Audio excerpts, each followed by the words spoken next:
নমস্কার বন্ধুরা, আমি শ্রাবণী। রোজকার মতো আজও আমি এসে গেছি তোমাদের গল্প শোনাতে। আমার এই চ্যানেলটিতে আমি তোমাদের রোজ বিভিন্ন ধরনের ছোট গল্প শোনাই। আজকে আমি তোমাদের অশোক কুমার মুখোপাধ্যায় মহাশয়ের লেখা একটি ছোট গল্প, যার নাম মাস্টার দা, এটি শোনাবার চেষ্টা করব। তো বন্ধুরা, আমি তোমাদের প্রথমেই জানাই যে আমি একজন শারীরিক প্রতিবন্ধী। নিজের প্রতিবন্ধকতা ভুলে নিজের পরিচয় তৈরি করার লক্ষ্যেই তোমাদের এই গল্প শোনানোর কাজটা শুরু করেছি। আমার এই কাজে সফল হতে গেলে তোমাদের সাহায্য বা সাপোর্ট খুবই দরকার। তাই আমি তোমাদের রিকোয়েস্ট করছি, প্লিজ তোমরা আমার বলা গল্পগুলো স্কিপ না করে গিয়ে পুরোটা শোনো। আমার চ্যানেলটা সাবস্ক্রাইব করো, ভালো লাগলে লাইক করো, কমেন্ট করো ও একটু শেয়ার করে দাও। আর এখনও অবধি যেসব বন্ধুরা আমার চ্যানেলটা সাবস্ক্রাইব করেছো তাদেরকে অনেক অনেক ধন্যবাদ জানালাম। তো চলো তোমাদের আজকের গল্পটা শোনানো শুরু করে দিই। মাস্টার দা, অশোক কুমার মুখোপাধ্যায় মহাশয়ের লেখা। সাংঘাতিক কাণ্ড।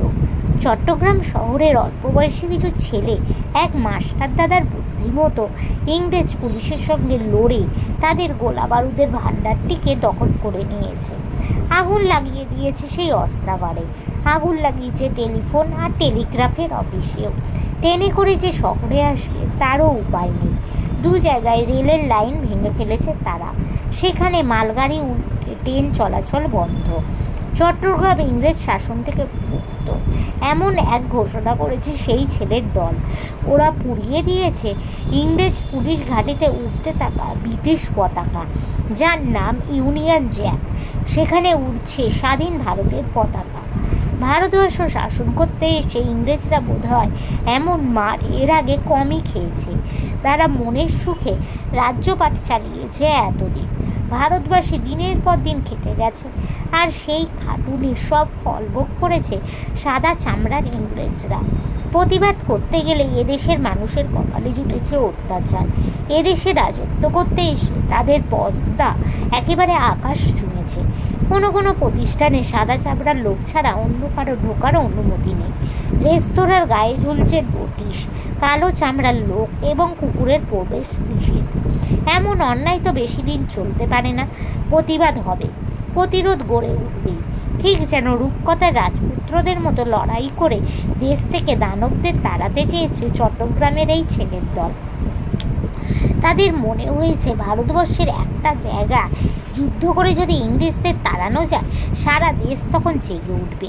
আর সকলেরই তখন মনে হবে আমরাও তো এভাবে তাহলে লড়াই করে ইংরেজদের অত্যাচার বন্ধ করতে পারি, তাদের তাড়াতে পারি। দেশ আমাদের মা, সেই ভারত মাতাকে ইংরেজ দানবদের কবল থেকে মুক্ত করতে পারি। এই ছেলের দলকে দেশের কথা বলে খেলাধুলা, বন্দুক চালানো শিখিয়ে ইংরেজদের বিরুদ্ধে লড়বার উপযুক্ত করে তুলেছে এক অঙ্কের শিক্ষক। সবাই তাকে মাস্টারদা বলে। কে এই মাস্টারদা, যার কথায় ছেলের দল ইংরেজদের বিরুদ্ধে মরণপণ লড়তে পারে? চট্টগ্রামের মানুষ জানে এই রোগা সাধারণ চেহারা ধুতি পরা মানুষটির নাম সূর্য সেন। কেমন মানুষ এই মাস্টারদা? সবাই কেন তাকে এত সম্মান করে? মাস্টারদা কথা কম বলেন। মজাটা হলো মাস্টারদাকে বাইরে থেকে দেখে বোঝার উপায় নেই যে তিনি একজন এত বড় নেতা। তার পোশাক খুবই সাদাসিধে। বাঙালির ধুতি পাঞ্জাবি বা ধুতি শার্ট, রঙিন জামা পরেন না। কথা যেমন কম বলেন, হাঁটা চলাতেও শব্দ যেন প্রায় হয়ই না। তার বাড়ির লোকজনেরা বলেন গরম পায়ে হাঁটলেও তার খটাখট শব্দ শোনা যায় না। এই যে মানুষটি, চুপচাপ যার ধরন, তিনি কি করে এত ছেলেকে ভারত মুক্তির নেশায় খেপিয়ে তুললেন, রাইফেল বন্দুক নিয়ে ইংরেজদের বিরুদ্ধে লড়লেন? এ ভারী আশ্চর্যের কথা। উমাতারা হাই স্কুলের অঙ্কের শিক্ষক সূর্যকুমার সেন নতুন মাস্টার, তাই ছেলেরা প্রথমেই বুঝে নিতে চায় লোকটি কেমন। তিনি গম্ভীর, রাশভারী, অঙ্ক ভুল হলে কড়া শাস্তি দেন না, একটু নরম সরম হাসি খুশি। ছেলেরা অবাক হয়ে দেখলো এই মাস্টার মশাই বন্ধুর মতো হাসি মুখে ছোট বড় সবার সাথে মেলামেশা করছেন। খুবই সহজ সাধারণ মানুষ, কিন্তু ঠকাবার উপায় নেই।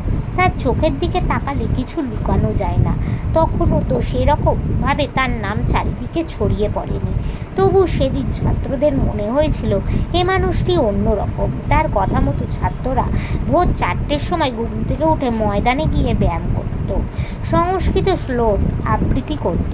কোনো ভোরবেলায় ছাত্ররা দেওয়ানজির পূর্বারে তাদের প্রিয় মাস্টার অঙ্কের মাস্টারের মেষবাড়িতে পৌঁছে গিয়ে দেখত তিনি অনেক আগে উঠেই রামকৃষ্ণ স্তোত্র গান করছেন।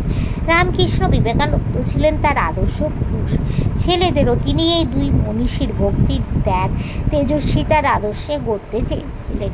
তার প্রিয় কবি রবীন্দ্রনাথ ঠাকুর, এত প্রিয় যে তিনি বলতেন কবি সম্রাট রবীন্দ্রনাথ।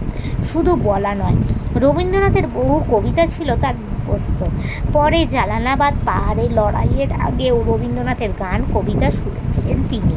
জেলের মধ্যে রবীন্দ্রনাথের কবিতা পড়েছেন, চিঠিতে রবীন্দ্রনাথের কবিতার লাইন উদ্ধৃত করেছেন, সাথীদের তার কবিতা পড়তে অনুরোধ করেছেন। রবীন্দ্রনাথ আমাদের ভারতবর্ষে এক মস্ত বড় সম্পদ। তবে উমাতারা স্কুলের ছাত্ররা সেদিন অঙ্কের শিক্ষক সূর্যকুমার সেনকে একটু অন্য নজরে দেখলেও পরে বুঝতে পারেনি যে এই মানুষটি একদিন শক্তিশালী ইংরেজদের বিরুদ্ধে লড়বেন। 3 দিনের জন্য হলেও চট্টগ্রামকে বিদেশি শাসনমুক্ত করে রেখেছিলেন এই মাস্টারদা সূর্য সেনের নেতৃত্বেই ছেলের দল। নমস্কার। তো বন্ধুরা, আজকের এই গল্পটা এখানে শেষ হলো। তোমাদের যদি ভালো লাগে প্লিজ লাইক করো, আমার চ্যানেলটা সাবস্ক্রাইব করো ও শেয়ার করো। আজকের মতো আমি চললাম, আবার আমি কাল চেষ্টা করব তোমাদের এরকমই কোনো ছোট গল্প শোনাতে। আজকের মতো টাটা।